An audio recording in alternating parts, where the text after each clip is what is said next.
إبراهيم إنك حميد مجيد اللهم بارك على محمد وعلى آل محمد كما باركت على إبراهيم وعلى آل إبراهيم إنك حميد مجيد. کہ یہ آیتیں جو اس وقت تلاوت کی گئیں سورہ آل عمران کی چند آیات ہیں. گزشتہ جمعے کے مضمون کے ساتھ ساتھ سلسلے وار اور مربوط ہیں. حق سبحانہ و تعالی و تقدس نے ساری کائنات کو وجود بخشا، اس کے وجود کو قائم رکھنے کے لیے اسباب پیدا فرمائے. درختوں اور باغوں بہاروں اور پھول پتیوں اور سبزیوں ترکاریوں کی بقا کے لیے ہوا اور دھوپ اور پانی کے اسباب مہیا کیے. انسانیت کی بقا کے لیے اس کی خوراک، اس کی کھانے پینے کی چیزوں کو مہیا فرمایا، پیدا فرمایا، اور اتنا پیدا فرمایا کہ منگل بدھ کا ناغا خود کرو تو کرو، وہ نہیں منع کرتا کہ آج نہ کھاؤ اور کل کھانا.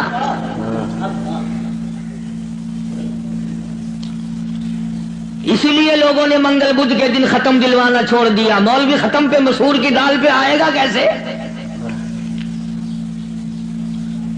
ساری کائنات اس نے پیدا کی، وہی اس کو پالتا ہے، وہی اس کو چلاتا ہے، اور جب کسی کا وقت آتا ہے وہی مارنے پہ قادر ہے. ایک سانس پہلے کوئی کسی کو نہیں مار سکتا. اور ساری دنیا کے نبی، ساری دنیا کے صحابہ، ساری دنیا کے امام، ساری دنیا کے قطب اور ابدال، فقیر اور درویش اور عالم مل کر کوشش کریں، کسی کا ایک سانس نہیں بڑھا سکتے.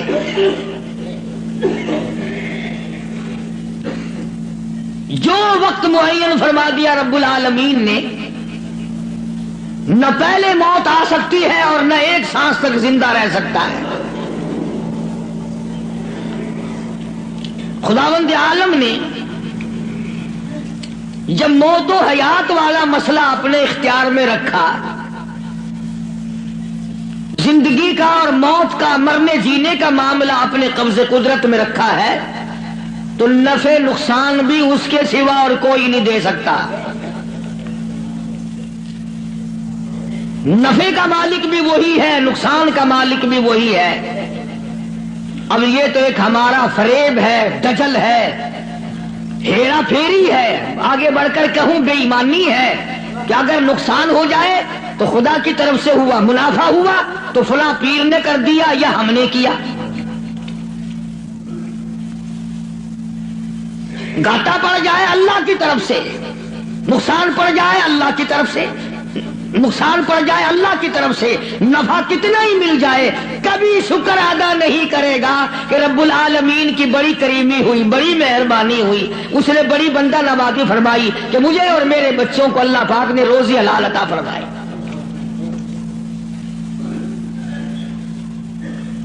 جب یہ ساری چیزیں اسی کے قبضے قدرت میں ہیں تو مشرکین مکہ نے آ کر مدنی کریم صلی اللہ علیہ وسلم کے سامنے ایک بات کہی ہے، اللہ اکبر. کہنے لگے تو ہمیں اپنا دین بتا، تیرا دین کیا ہے؟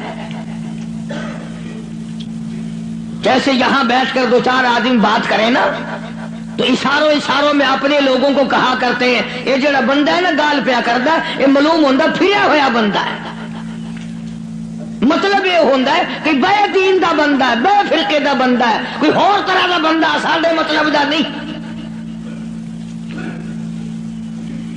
مشرکین مکہ سارے اکٹھے ہو کر سامنے آئے مدنی کریم صلی اللہ تعالی علیہ وسلم کے، اور آ کے بھی کہنے لگے تو رات دن کچھ پھری پھری باتیں کرتا ہے، کچھ اور طرح کی باتیں کیا کرتا ہے، تیرے دین کا ہمیں پتہ کوئی نہیں چلتا، تیرے ایمان کا پتہ نہیں چلتا، تیرے اسلام کا ہم کو پتہ نہیں، تیرے مذہب کا پتہ نہیں، ہمیں دین بتا۔ آواز آئی قل، میرے نبی کہو، فرماؤ یا ایھا الناس، او مکے والو، او مدینے والو، او عرب والو، عجم والو، ساری دنیا کے انسانوں، عربیوں، اجمیوں، کالوں، گوروں، پڑھے ہوئے ہو، ان پڑھو، بوڑھو، جوانوں، عورتوں، مردوں، فرمایا یا ایھا الناس، اے لوگوں۔ اللہ پاک فرما رہے میرے محبوب یوں فرماؤ یا ایھا الناس ان کنتم فی شک من دینی، ان کنتم، اگر تم شک رکھتے ہو، ان کنتم فی شک من دینی، اگر تمہیں شک ہے میرے دین میں، میرے دین کے بارے میں، میرے دین کے معاملے میں، آؤ میں اپنا دین صاف کر کے بتا دوں، آؤ میں اپنا مذہب بتا دوں، آؤ تمہیں میں اپنی جماعت بتا دوں، آؤ میں تمہیں اپنا فرقہ بتا دوں۔ فرمایا فلا اعبد الذین تعبدون من دون اللہ،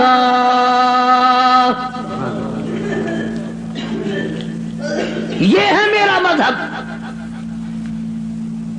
جن کے سامنے تم سر جھکاتے ہو، جن کی قبروں کا تم طواف کرتے ہو، جن کی قبروں کو چاٹتے ہو، جن جگہوں کو بابرکت سمجھتے ہو، میں کالی کملی والا اپنی جان ختم کروا سکتا ہوں، پر میں خدا کی چوکھٹ کے سوا کسی بت کے، کسی قبر کے سامنے سر جھکانے کو تیار نہیں۔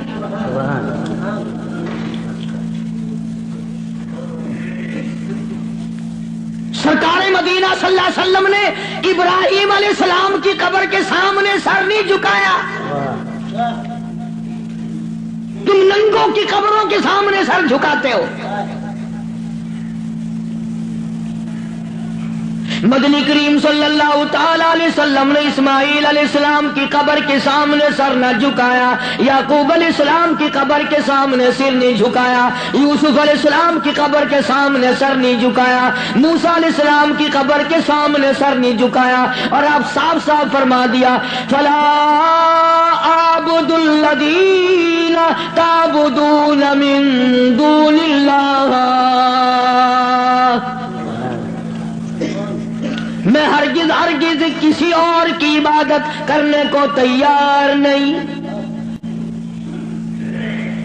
میری ساتھ لڑو، میری ساتھ جھگڑا کرو، او مکے والوں میں تم سب کی مار کھانے کو تیار ہوں، اپنے دین کا سودا کرنے کو تیار نہیں۔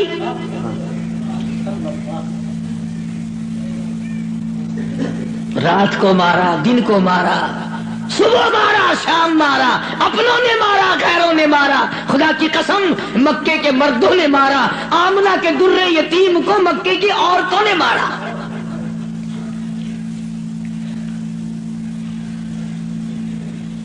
اور کس کی عبادت کرتے ہو؟ کس کی پوجا کرو گے؟ کون ہے عبادت کے لائق؟ فرمایا میں تو عبادت بھی، سجدہ بھی، رکوع بھی، نظر نیاز بھی ساری اس کے لیے کرتا ہوں، ولیکن اعبد اللہ الذی یتوفاکم، فرمایا میں اس کو خدا مانتا ہوں، میں اس کو رب مانتا ہوں، میں اس کو مشکل کشا مانتا ہوں، میں اس کو حاجت روا مانتا ہوں، میں اس کو نظر نیاز کا حقدار مانتا ہوں، جو میری اور تمہاری موت پہ قادر ہے۔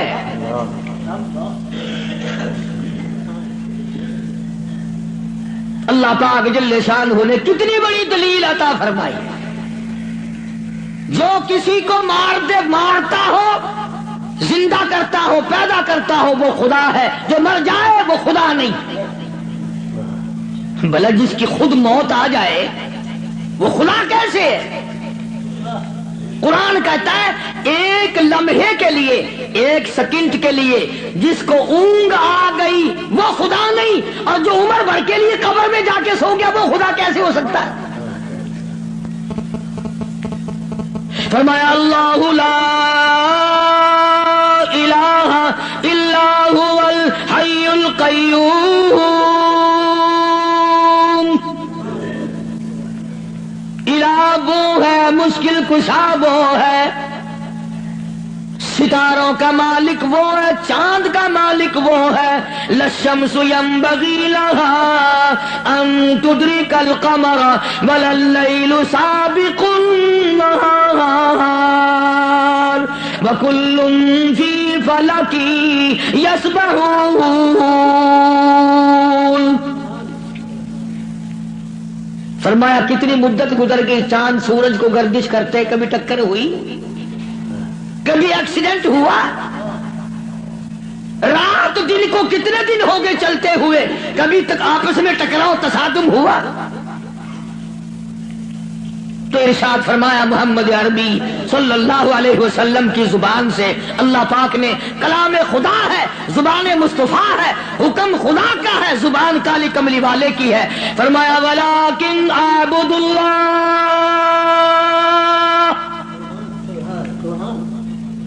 میں اس کو حاجت روا مانتا ہوں، میں اس کو مشکل کشا مانتا ہوں، میری بگڑی بنانے والا وہ ہے، اجڑوں کو بسانے والا وہ ہے، اولاد دینے والا وہ ہے، اولاد دے کر کے لے لینے والا وہ ہے، تخت و تاج عطا کرنے والا وہ ہے، اور تخت پہ سے اٹھا کر پھانسی پہ لٹکا دینے والا وہ ہے۔ وَلَٰكِنْ أَعْبُدُ اللَّهَ الَّذِي يَتَوَفَّاكُمْ وَأُمِرْتُ أَنْ أَكُونَ مِنَ الْمُؤْمِنِينَ،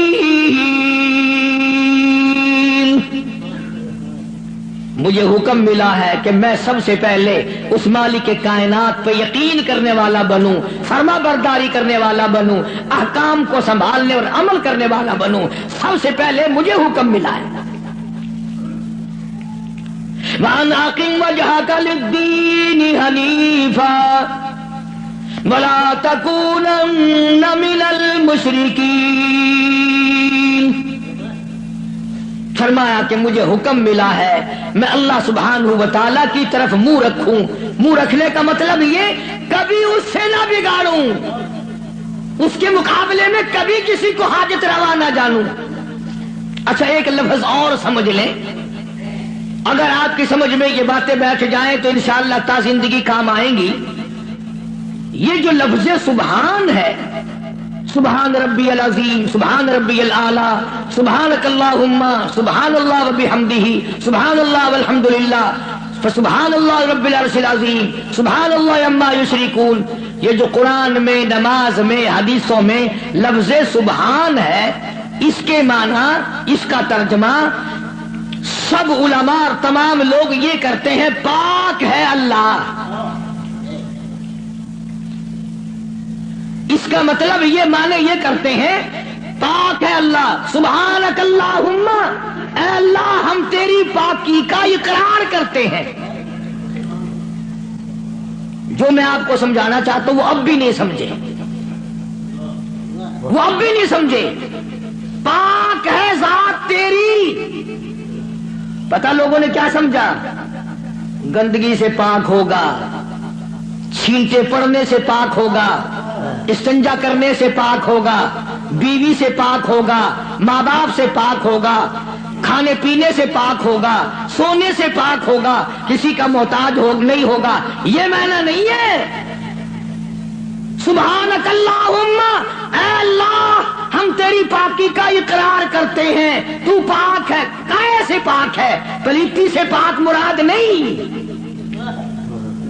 نہ باقی سے مراد پاک نہیں، بلکہ تو پاک ہے اس بات سے کہ تیری خدائی میں کوئی ساجھی بنے، تو اس بات سے پاک ہے، کوئی تیرا ساجھی بن نہیں سکتا۔ اس لیے فرمایا سبحان اللہ عما یشرکون، تو شریکوں سے پاک ہے۔ بے ہم سب کے شریکے ہیں، بھائی ہیں، برادری ہیں، قربے ہیں، قبیلے ہیں، چچے تائے ہیں، ہم سب شریکوں والے ایک خدا کی ذات ہے جس کا کوئی شریکہ نہیں، شریک نہیں، ساجی نہیں، ہمسر نہیں، پیدا کرنے والا کوئی نہیں، اس سے کوئی پیدا نہیں ہوا، وہ اپنی خدائی میں یکتا ہے، قدیم ہے، ہمیشہ سے ہے، ہمیشہ رہے گا، ساری دنیا مٹ جائے گی، خدا جب بھی رہے گا۔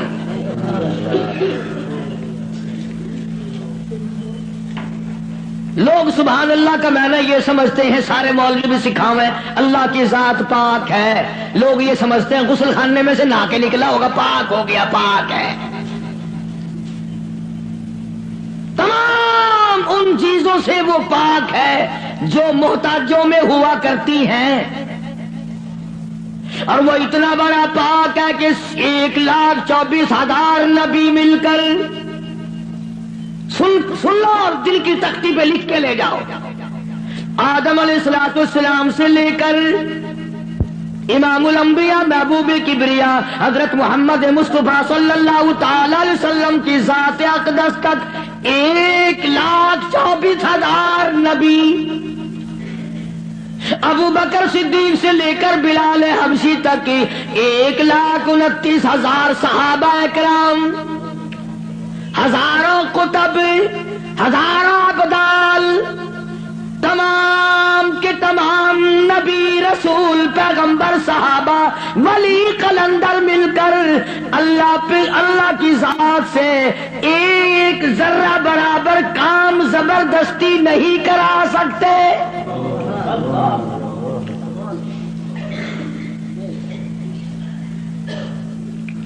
کوئی زبردستی نہیں کرا سکے گا۔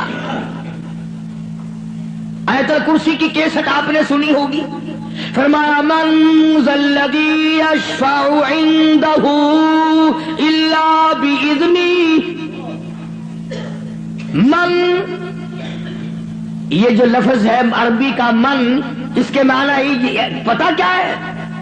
جیسا کہ اردو بولی میں اگر کوئی بات کہی جائے نا، ایک آدمی یکدم کہتا کون کہتا ہے، کون کہتا ہے، یوں ہے، ملتانی زبان کو چاہ دے نہیں، کیڑا بندہ آتا ہے میرے سامنے ایک باری منہ کراؤں گا، لکھا صحیح نہ گھنچا، کیڑا آکھدا ہے۔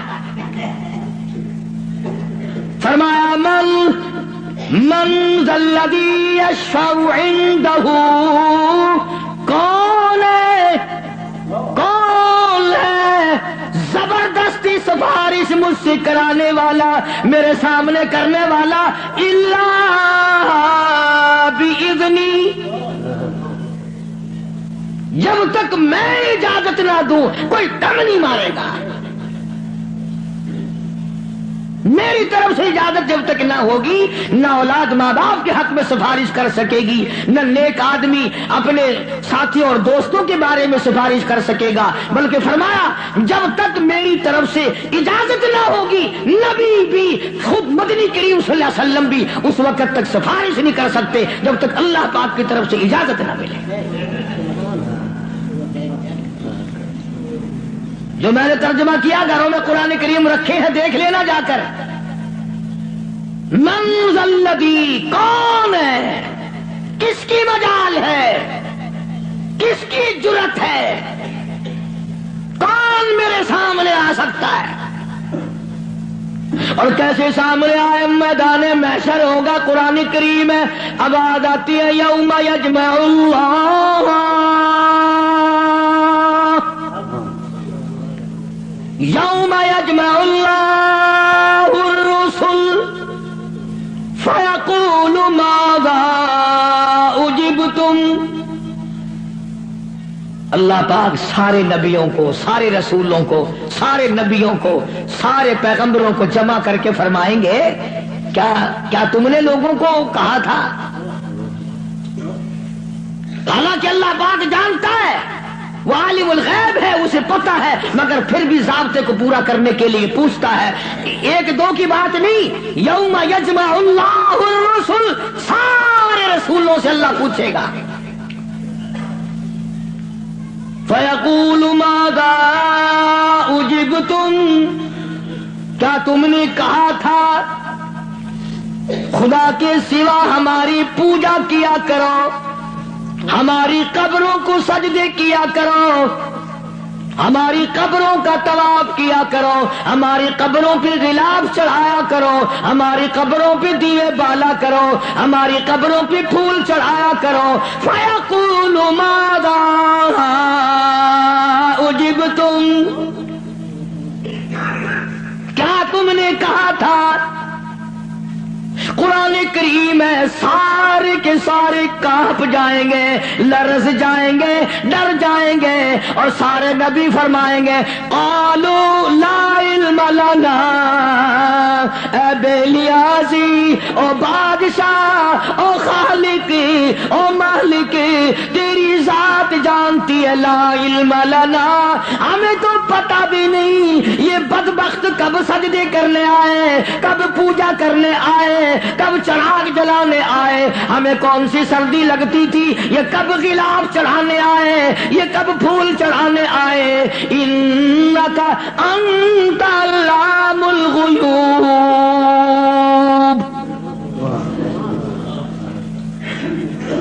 اگر ہم کہتے میرے رب اور ہمارے پروردگار، تیرے سے چھپی نہ رہتی بات، ہم نے نہیں کہا ان کو.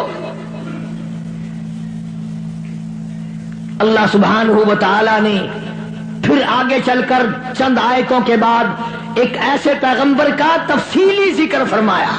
سبحان اللہ، اللہ اکبر. پہلے تو سارے پیغمبروں کا حال بتا دیا، قیامت کے دن یہ بنے گا. پھر اگلی آیتوں میں ایک ایسے پیغمبر کا، ایک ایسے رسول کا ذکر خیر فرمایا جن کی ذات کو عیسیٰ علیہ السلام کہتے ہیں، جن کو اس وقت پوری دنیا میں آدھے سے زیادہ آبادی خدا مانتی ہے. اس پیغمبر کا صاف پھر اعلان کیا، فرمایا وَإِذْ قَالَ اللَّهُ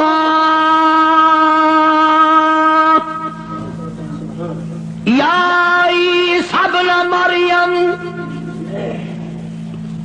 او عیسیٰ علیہ السلام بیٹے مریم کے،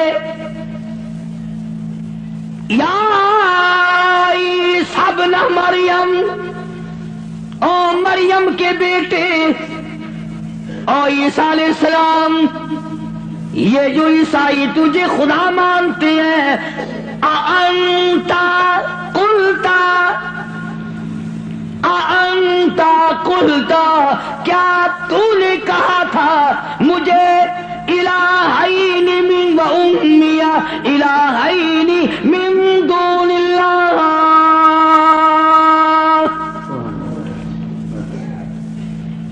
کیوں جناب اے عیسیٰ علیہ السلام، کیا تم نے کہا تھا لوگوں کو کہ مجھے اور میری والدہ کو خدا ماننا؟ اب ایک کڑوی بات کہہ دوں، عیسائی ایک عیسیٰ علیہ السلام کو خدا مانتے ہیں، ایک ابراہیم علیہ السلام کو خدا مانتے ہیں. عیسائی 3 خدا کو مان جائیں تو اسلام سے نکل جائیں، کافر ہو جائیں، اور ہمارے لیے چھٹی ہے، ہم ہزاروں خداؤں کو مانتے رہیں. الگ الگ تقسیم بنا رکھی، فلانا مرض پاک مائی ٹھیک کرے گی، آخر مچھلی کھیل کے بجا ہے اس پہ پاک مائی دی جا کے بنا ہے، انشاءاللہ خیر آ رہے سی. مچھلیاں دی جا بئی گولی کھڑن، ککڑا دی جا بئی ہے، بکریاں دی جا بئی ہے، ساڈا نمبر آوے انشاءاللہ کٹے دا گوشت. ماں پیو دا ختم نوانا ہوئے نا،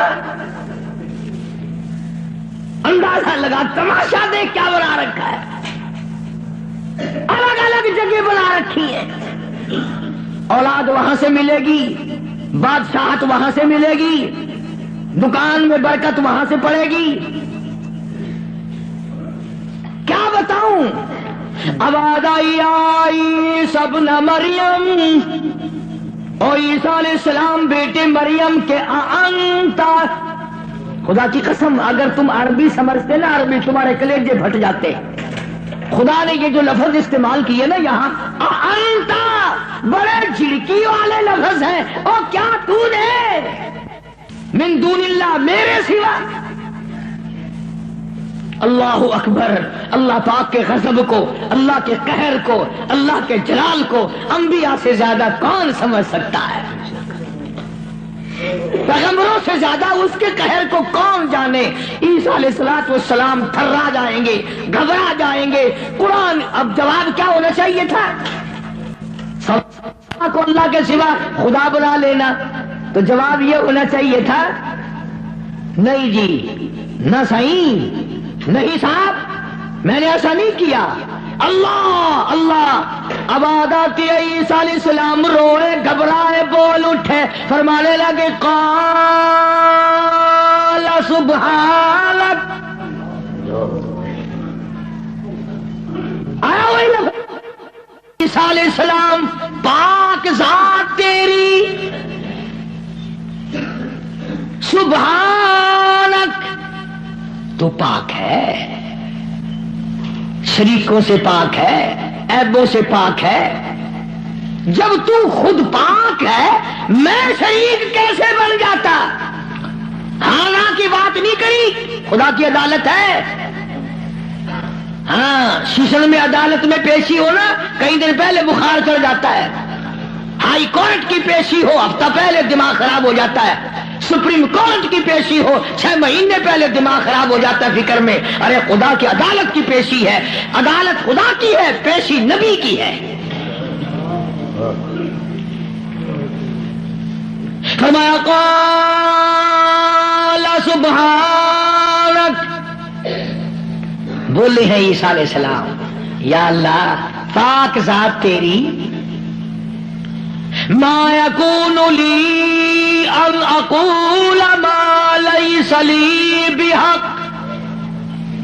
یا اللہ تو پاک ہے، جن چیزوں سے میں ایسی بات کیسے کہہ سکتا ہوں؟ کیوں کر میں کہتا ایسی بات جس سے تو پاک ہے؟ یعنی اور خدا ہو ہی نہیں سکتا۔ اور آگے پھر عیسیٰ علیہ السلام نے اور فرمایا ان کنت قلتہ فعلمت، اگر میں کہتا یا اللہ تو جان لیتا، تجھ سے چھپا ہوا کچھ بھی نہیں ہے، تجھے علم ہوتا۔ کیوں؟ تعلم ما نفسی ولا اعلم ما فی نفسک،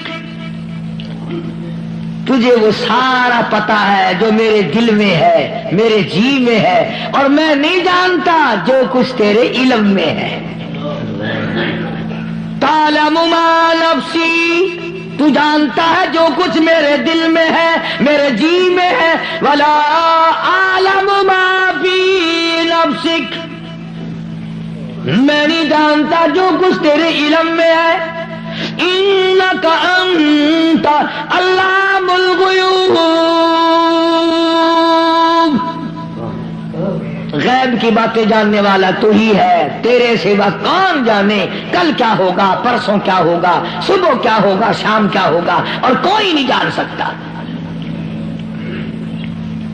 معلوم یہ ہوا کہ نفع نقصان کا مالک خدا کی ذات کے سوا اور کوئی ہو ہی نہیں سکتا۔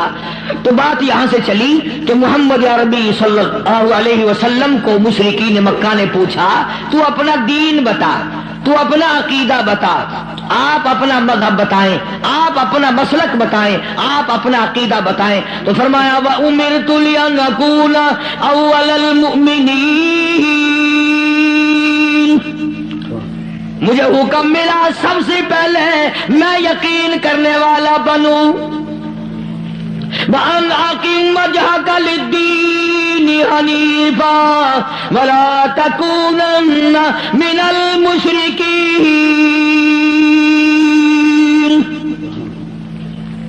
میں اس خدا کی طرف منہ کیے بیٹھا ہوں میرا اسی کی طرف دھیان ہے، اسی کی طرف توجہ ہے۔ اور لوگوں مجھے مارو یا چھوڑو، سنا کرو یا لڑائی کرو، میرے غلاموں کو مارو یا چھوڑو، میں اپنے اس پیٹ پہ ایک ایک وقت میں 2 پتھر تو باندھ سکتا ہوں، پر اپنے خدا کے ساتھ میں کسی کو شریک نہیں کرنے کا۔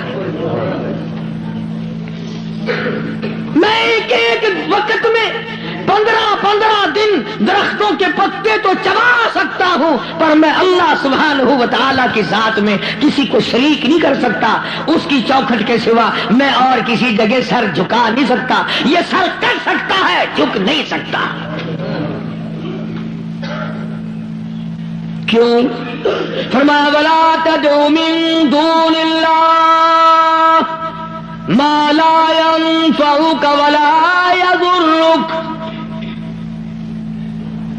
نفع اسی کی طرف سے ہے، نقصان اسی کی طرف سے ہوگا۔ اور اگلی آیت کا اگر سیدھا سیدھا ترجمہ کروں تو آپ سمجھیں گے مشکل سے۔ قرآن کریم کا یہ مزاج ہے، اللہ تبارک و تعالیٰ کی یہ عادت ہے کہ وہ احکام بیان کرتے ہوئے اس طریقے سے بیان کرتے ہیں جیسا گھروں میں عورتیں ڈائریکٹ بہو کو کہتی ہوئی ذرا گھبراتی ہے، لڑائی جھگڑے کا امکان ہے کہ کھڑی ہو جا، کام پڑا ہے۔ اصل مقصد ہے بہو کو کہنا، لیکن ماں کرے گی کیا؟ یہ چھوکری کھڑی ہو جا، دیر ہوگی، شرم نہیں آتی، اب تک پڑی ہے۔ جانے گی نا کہ یہ میری لڑکی ہے، برا نہیں ماننے کی۔ اصل میں کہنا بہو کو ہے، سنانا لڑکی کو ہے، اس لیے حکم دینا امت کو ہے اور کلوانا کالی کملی والے کی زبان سے ہے۔